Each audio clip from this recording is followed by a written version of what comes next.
Vadodara crime બ્રાન્ચે 2 કરોડની વિદેશી currency લૂંટના કેસમાં વધુ એક આરોપીને ઝડપી પાડ્યો છે।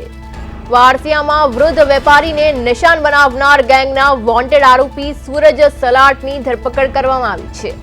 આ કેસમાં અત્યાર સુધીમાં 8 આરોપીઓ પોલીસના સંકજામાં આવી ચૂક્યા છે, જે દર્શાવે છે કે પોલીસ આ ટોળકીના મૂળ સુધી પહોંચી ગઈ છે।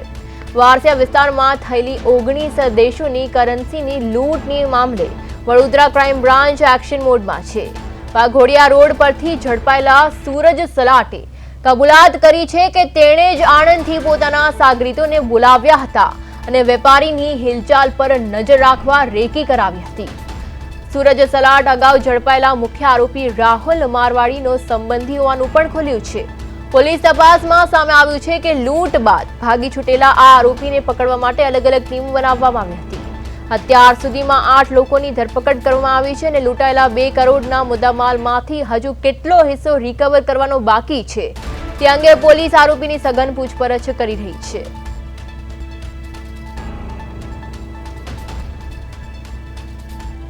આ સાથે આપણા સંવાદદાતા તુષાર પટેલ જોડાઈ ગયા છે। જી તુષાર, વડોદરામાં 2 કરોડની વિદેશી કરન્સી લૂંટનો મામલો સામે આવ્યો છે, શું છે વધુ વિગત?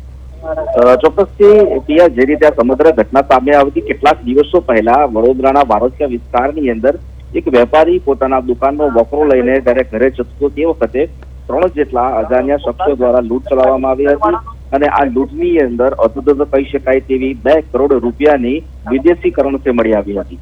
પોલીસના ચોપે સૌપ્રથમ તો આ વેપારી દ્વારા નાની મતાનો મુદ્દામાલ લખવામાં આવ્યો હતો, પરંતુ તપાસ દરમિયાન આ મોટો ખુલાસો થયો હતો કે વેપારી પાસે રહેલા વિવિધ દેશોના કરન્સી ચલણ જે છે એ લગભગ 2 કરોડથી વધારે કિંમતનું હતું અને પોલીસે આ બાબતે ગંભીરતાથી ફરિયાદ નોંધ્યા બાદ એ દિશામાં તપાસ કરતા આ ઘટનામાં સંડોવાયેલા 3 જેટલા ઈસમોની ધરપકડ કરી હતી। આ 3 ઈસમો જે છે એનો મુખ્ય સૂત્રધાર છે એ ક્રાઇમ બ્રાન્ચના હાથે ગત રોજ લાગ્યો હતો, જેની પણ હાલ પોલીસે ધરપકડ કરી છે। પરંતુ સૌથી મોટો સવાલ એ ઉભો થાય કે આ જે લૂંટારુઓ છે, લૂંટારુઓને આ વેપારી અંગેની સંપૂર્ણ માહિતી હતી, કેટલા વાગે આવે છે, ક્યાં જાય છે, તેની પાસે કેટલી રોકડ હોય છે। ત્યારબાદ પોલીસ તપાસમાં એ પણ ખુલાસો થયો હતો કે આ વેપારી બજારની કિંમત કરતા થોડા વધારે પૈસા આપીને વિદેશી કરન્સી નો જે કહેવાય વ્યવસાય કરતો હતો। અલબત્ત આ પ્રકારના વ્યવસાય માટે સરકાર તરફથી એક લાયસન્સ લેવાનું હોય છે, જે લાયસન્સ લીધા વગર ગેરકાયદેસર આ વેપારી એ નાનાનું ટ્રાન્ઝેક્શન કરતો હોવાથી પોલીસે તેની વિરુદ્ધ પણ ફરિયાદ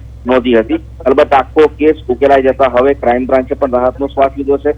હાલ તો પોલીસ આવેલો આ જે મુખ્ય આરોપી છે તેને કયા ગુનાઓને અંજામ આપ્યો છે અને તેઓની એમઓ શું હતી તે અંગે પોલીસ તપાસ કરી રહી છે। નામદાર કોર્ટમાં તેને રજૂ કર્યા બાદ તેને રિમાન્ડ મેળવ્યા બાદ આગળની વિગતો પ્રકાશમાં આવશે। જી તુષાર, જેવી રીતે અત્યાર સુધી આ લૂંટકાંડમાં 8 આરોપીઓ ઝડપાયા છે, ત્યારે અન્ય કેટલા આરોપીઓ પકડવાના બાકી છે અને તેમને પકડવા માટે પોલીસ કામગીરી કેવી કરી રહી છે? ચોક્કસથી જ્યારે આ લૂંટની ઘટના સામે આવી ત્યારથી પોલીસ દિશામાં તપાસ કરતી હતી। લગભગ 3-4 મહિના પહેલાની આ ઘટના બાદ ગત રોજ જે આરોપી હાથમાં આવ્યો છે એને છોડીને વાત કરીએ તો માત્ર હવે એક આરોપી પોલીસ પકડથી દૂર છે। રાહુલ નામનો આ જે આરોપી છે એ મુખ્ય સૂત્રધાર હોવાની માહિતી પણ મળી છે। પોલીસ હવે એ દિશામાં તપાસ કરી છે। કોર્ટમાંથી રિમાન્ડ મળ્યા બાદ ઝડપાયેલા આરોપી સુરજ પાસેથી જો માહિતી મળશે તો પોલીસ કદાચ એ આરોપીને પણ ઝડપી લેશે અને જો આ રાહુલની ધરપકડ થાય તો આ લૂંટકાંડમાં સંડોવાયેલા તમામ 10 થી વધારે જે લૂંટારાઓ છે એની પૂરેપૂરી માહિતી પોલીસ પાસે હશે અને કદાચ પોલીસ આ કેસને બંધ પણ કરશે। જી તુષાર, સમગ્ર માહિતી બદલ આપનો આભાર। તો જેવી રીતે વડોદરામાંથી વિદેશી કરન્સીનો લૂંટનો મામલો સામે આવ્યો છે, જેમાં 2 કરોડથી વધુની કરન્સી લૂંટવામાં આવી છે। ક્રાઇમ બ્રાન્ચે વોન્ટેડ આરોપી સૂરજ સલાટને ઝડપી પાડ્યો છે, ત્યારે વારસિયા વેપારી લૂંટકાંડમાં અત્યાર સુધીમાં 8 આરોપી ઝડપી પાડવામાં આવ્યા છે। ક્રાઇમ બ્રાન્ચે વાઘોડિયા રોડથી દબોચ્યા હતા। રેકી અને સાગરીતો સાથે લૂંટની કબૂલાત કરવામાં આવી હતી।